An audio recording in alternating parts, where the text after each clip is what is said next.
চলছে রিক্সা, সামনে সিটে চালক, পেছনে যাত্রী। হঠাৎই রিক্সার চাকা থেমে যায়। চালক কিছু একটা কুড়িয়ে নেয় এবং জানায় সে কিছু একটা পেয়েছে।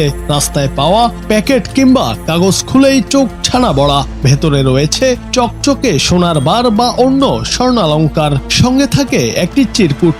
সেই চিরকুট রিক্সাওয়ালা পড়তে দেন যাত্রীকে। সেখানে সুন্দরভাবে গুছিয়ে লেখা থাকে, সোনার বার আমি আমার ছেলে বা পরিবারের সদস্যদের দিয়ে তোমার কাছে পাঠালাম বা অন্য কিছু। অতঃপর রিক্সাওয়ালা যাত্রীদের বোঝান এই স্বর্ণ কেউ সম্ভবত হারিয়ে ফেলেছে। আপনি রাস্তায় কুড়াইয়ে পাইছেন এইগুলা? আচ্ছা, আমি একটু দেখি। আমি বুঝতে পারছি, আমি একটু দেখি কি লেখা কাগজের মধ্যে। দাঁড়ান দাঁড়ান, এখানে আর কি পাইছেন? দাঁড়ান দাঁড়ান, আর কি পাইছেন এইখান থেকে? আর কি পাইছেন? আর কি পাইছেন? ওইটার ভিতরে কি? এটার মুড়ানো ছিল কিছু একটা মুড়ানো ছিল এখানে। এটার মধ্যে আর কি পাইছেন? দেখান দেখান, বের করেন, ওইটা পকেট থেকে বের করেন। আচ্ছা আচ্ছা আচ্ছা, এই যে বেরিয়ে গেছে। এটা বের করেন। কি দেন? কি আপনি বের করেন নাকি? আপনি বের করেন কি? আপনি বের করেন কি? এই যে আসল রহস্য। দাঁড়ান দাঁড়ান দাঁড়ান দাঁড়ান দাঁড়ান, এক মিনিট।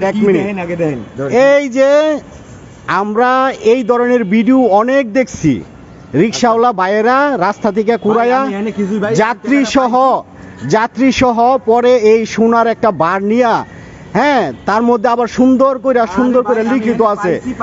ওই যাত্রীরে এই বার দেখায়া আমরা এই ধরনের অনেকগুলা ভিডিও দেখছি আমরা। আজকে আমি হাতে নাতে বাস্তব প্রমাণ পাইলাম। কি ভাবছেন আসলেই সোনার বার পেয়ে গেল?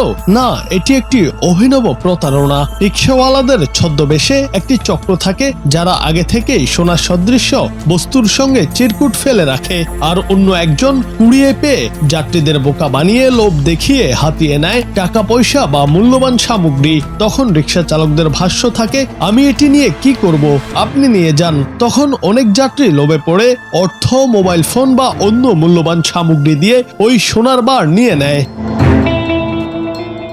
আসলে ওই স্বর্ণ সদৃশ বস্তু নকল সোনা। এই অভিনব প্রতারণা চলছে রাজধানী ঢাকা সহ দেশের বিভিন্ন স্থানে। কয়েকদিন আগে এমনই ঘটনার একটি ভিডিও ভাইরাল হয়েছে সামাজিক যোগাযোগ মাধ্যমে।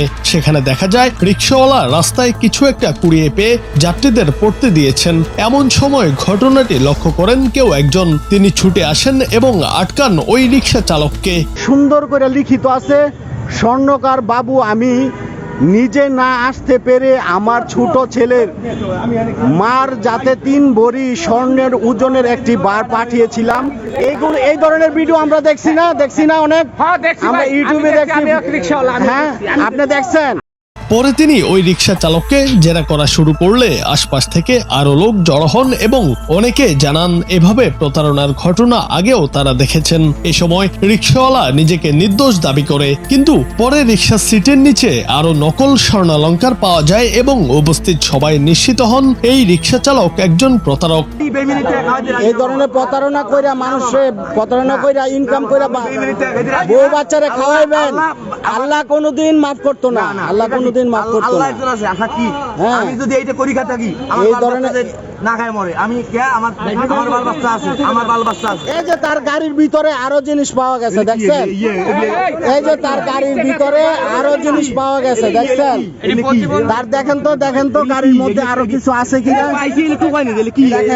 কি জিনিস এটা?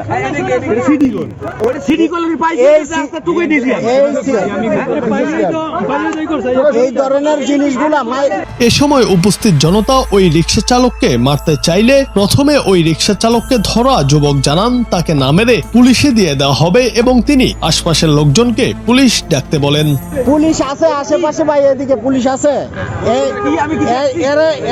দাঁড়ান, আপনি যাবেন না, এখানে দাঁড়ান। ওরে নামাইরা ওই যে আরো অনেক জিনিস, অনেক এইটা কি এইগুলা কি? এই জিনিসটা পাইয়া ওর কি আছে আরো? ওই যে এগুলো এই যে রাস্তার মধ্যে পাইছি একটু করে কেউ একজন ফোন দেন, কেউ একজন ফোন দেন। এই ধরনের কাজ করে এই ধরনের কাজ করে মানুষে প্রতারণা করে, মানুষের সাথে প্রতারণা করে এই ধরনের কাজ করে।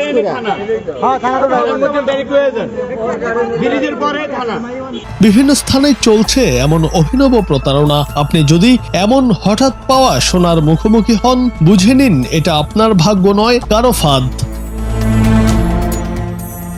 জুনায়েদ আহমেদ, বাংলা টিভি।